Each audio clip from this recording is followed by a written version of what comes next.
3월 28일 월요일 새벽, 오늘 함께 보실 하나님의 말씀은 레위기 16장 1절부터 10절까지의 말씀입니다. 제가 봉독하겠습니다. 아론의 두 아들이 여호와 앞에 나아가다가 죽은 후에 여호와께서 모세에게 말씀하시니라. 여호와께서 모세에게 이르시되 내 형 아론에게 이르라. 성소에 휘장한 법궤 위 속죄소 앞에 아무 때나 들어오지 말라. 그리하여 죽지 않도록 하라. 이는 내가 구름 가운데에서 속죄소 위에 나타남이니라.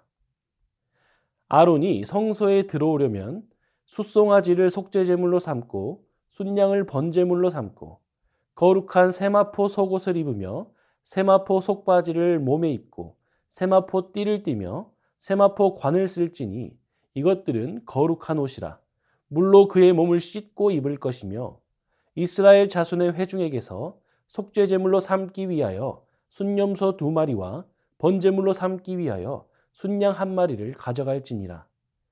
아론은 자기를 위한 속죄제의 숫송아지를 들이되 자기와 집안을 위하여 속죄하고 또 그 두 염소를 가지고 회막문 여호와 앞에 두고 두 염소를 위하여 제비 뽑되 한 제비는 여호와를 위하고 한 제비는 아사셀을 위하여 할지며 아론은 여호와를 위하여 제비 뽑은 염소를 속죄제로 드리고 아사셀을 위하여 제비 뽑은 염소는 산채로 여호와 앞에 두었다가 그것으로 속죄하고 아사셀을 위하여 광야로 보낼지니라.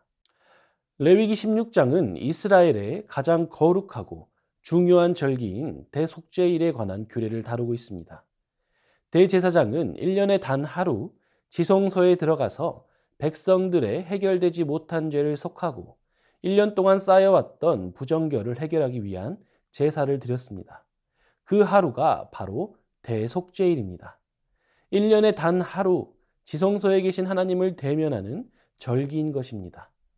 그러나 그러기 전에 먼저 대제사장은 자기 자신을 위한 속죄제와 번제를 드려야 했습니다. 오늘 본문은 16장 전체에 흐르는 대속죄일 규례를 행하기 위해 대제사장이 준비해야 하는 것과 대속죄일의 기본적인 절차를 간략하게 요약하여 담고 있습니다. 성막의 성소에는 휘장으로 구별된 지성소가 있습니다. 지성소에는 언약궤가 있고 그 궤를 덮은 덮개가 있는데 그 덮개가 바로 속죄소입니다. 이 속죄소는 주님이 임재하시는 자리이고 주님은 이 속죄소에서 백성의 죄를 용서하시며 백성에게 은혜를 베풀어 주십니다. 그래서 영어 번역본은 이 속죄소를 은혜를 베푸는 자리라는 뜻으로 시은좌라고 번역하기도 합니다. 이렇게 성막과 지성소는 하나님이 백성을 만나시고 은혜를 베풀어 주시는 수단이었습니다. 그러나 문제는 지극히 거룩하신 하나님을 대면하고도 살 수 있을 만큼 정결한 사람이 없다는 것입니다.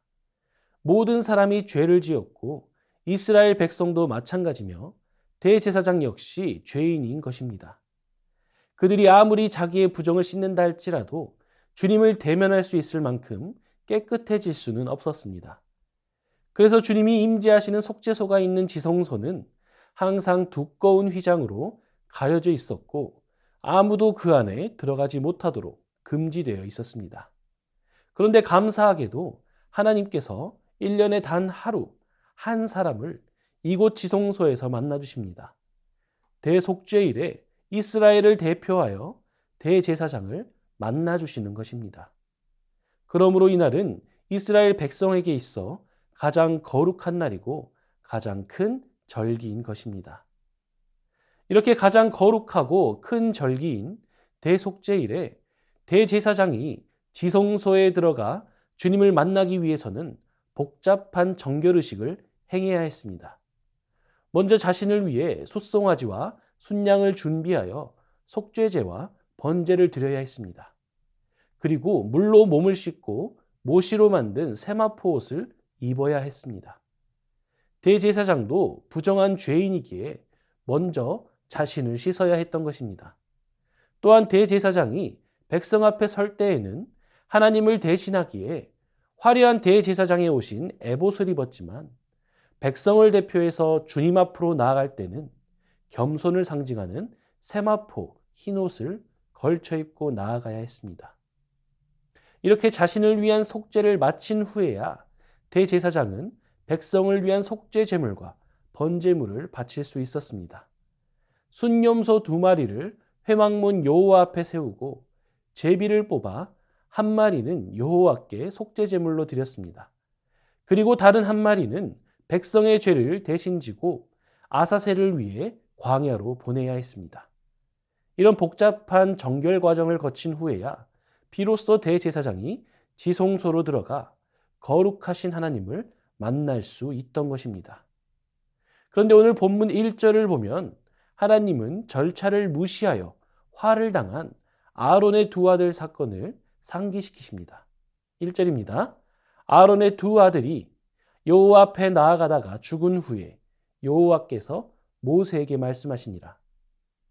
레위기 10장의 사건을 다시 한번 상기시키시면서 정한 때에 정한 절차를 통해서만 나아오도록 명령하시는 것입니다.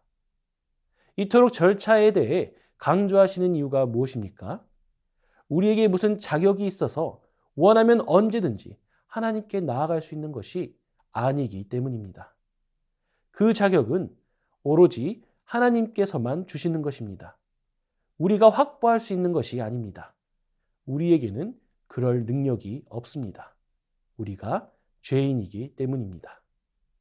그래서 대속죄를 두어 이스라엘 백성들이 한 해의 죄를 용서받고 하나님께 나아갈 수 있도록 하신 것입니다. 그런데 그 대속죄일은 제한적이었습니다. 매년 반복되어져야 했습니다. 그래서 그들이 갖고 있는 소망이 있었습니다. 바로 범죄하기 이전에 에덴 동산에서와 같이 대제사장만이 아니라 모든 백성이 주님을 대면하는 날, 1년에 하루가 아니라 1년 365일 언제나 주님께 나아갈 수 있는 날, 많은 제물을 드리면서도 죽을까 두려워하는 마음이 아니라 하나님을 아바라 부르며 담대하게 주님 앞에 나아가는 날을 소망했던 것입니다. 그런데 하나님께서 예수님을 통해 이 소망을 이루어 주셨습니다. 참 하나님이시면서 참 인간이신 예수님께서 하나님께 담대하게 나아갈 수 있는 자격을 친히 확보해 주신 것입니다. 예수님은 십자가 죽음과 함께 하나님과 인간 사이를 가로막고 있던 담을 무너뜨리셨습니다. 지성소를 가리고 있던 휘장이 찢어진 것입니다. 그래서 이제 우리는 그리스도 안에서 그리스도를 의지하여 언제든 담대하게 하나님이 계시는 은혜의 보좌 앞에 나아갈 수 있게 된 것입니다. 이것은 우리의 능력이 아닙니다. 우리의 어떠함도 아닙니다. 오직 예수님만을 믿는 믿음으로만 하나님께 이룰 수 있는 것입니다. 예수님이 십자가에서 자기 몸을 찢기심으로 성소의 휘장을 가르고 언제든지 하나님께 나아갈 길을 열어주셨습니다. 그러므로 지금 우리는 날마다 휘장을 열고 주님께 나아갈 수 있는 하나님의 자녀입니다. 반복하여 제물을 드릴 필요도 없고 죄를 대신 지고 갈 아사셀 양도 필요하지 않습니다. 예수님이 제물이 되시고 예수님이 세상 죄를 지고 가시는 하나님의 어린 양이 되셨기 때문입니다. 그러므로 지금 그리스도 안에 있는 사람은 누구든지 날마다 담대하게 하나님 앞에 나아가 말씀의 성찬을 누릴 수 있습니다. 옛사람들이 그렇게 간절히 원하던 것을 지금 우리가 마음껏 누릴 수 있는 것입니다. 우리가 말씀을 묵상하며 주님과 교제하는 것, 또 온 교회가 주님 앞에서 찬송하며 예배하는 일은 너무나도 소중한 일입니다. 우리는 그 일을 당연하게 여기거나 값싼 은혜로 만들지 않아야 합니다. 너무나도 당연하지 않은 또 너무나도 값비싼 그 은혜에 감사하며 영원한 속죄를 이루신 주님을 찬양해야 하는 것입니다. 우리 안에 그 감사가 회복되길 원합니다. 우리 안에 주님을 향한 찬양이 넘쳐나길 원합니다. 우리의 모든 죄를 씻으시고 하나님을 대면하여 예배드릴 수 있는 하나님의 자녀로 삼아주신 주님께 감사의 찬양을 드리고 주님을 만나고 교제하고 동행할 수 있는 그리스도인의 특권을 누리며 살아가는 우리가 되기를 이 시간 주님의 이름으로 축원합니다. 이 시간 주신 말씀을 기억하며 기도하겠습니다. 모든 사람이 죄를 지었지만 예수님의 피로 모든 죄를 씻으시고 하나님을 대면하여 예배드릴 수 있는 하나님의 자녀로 삼아주심에 감사하게 하옵소서. 주님을 만나고 주님과 교제하고 주님과 동행하는 거룩한 그리스도인의 특권을 날마다 누리며 살아가게 하옵소서. 이 시간 주신 말씀을 기억하며 함께 기도하겠습니다.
이 시간 나라와 열방을 위해서 기도하겠습니다.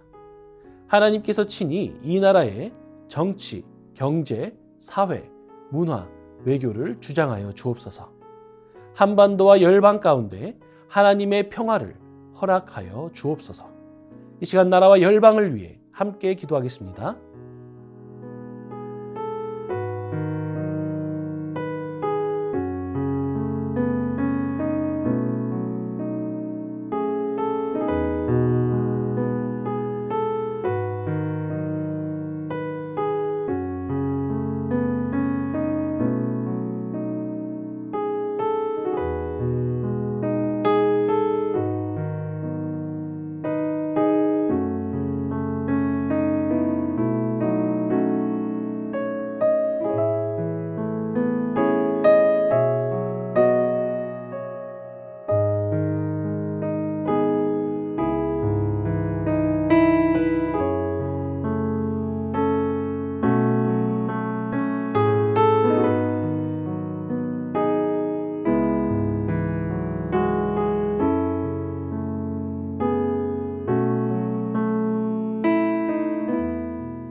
이 시간 교회를 위해 기도하겠습니다.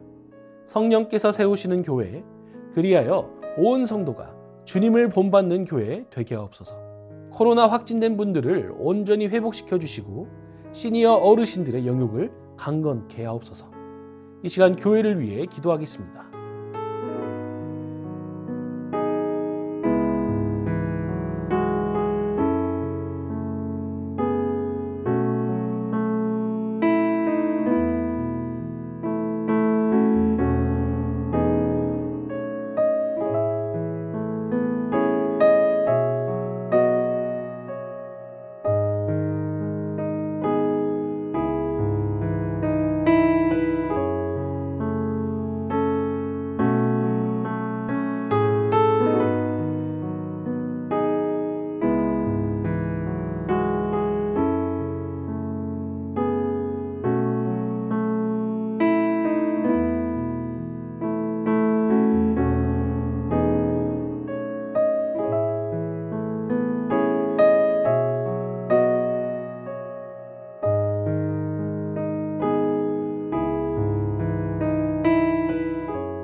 이 시간 선교사님과 환우들을 위해 기도하겠습니다.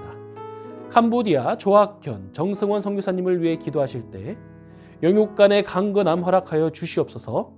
가정 방문 중인 학생들의 가족들과 좋은 관계가 유지되게 하시고 복음을 전할 때 그들의 마음이 연해지고 동요되게 하옵소서. 성경 읽기를 통해 끄돌교회 교인들의 믿음에 진보가 있게 하옵소서.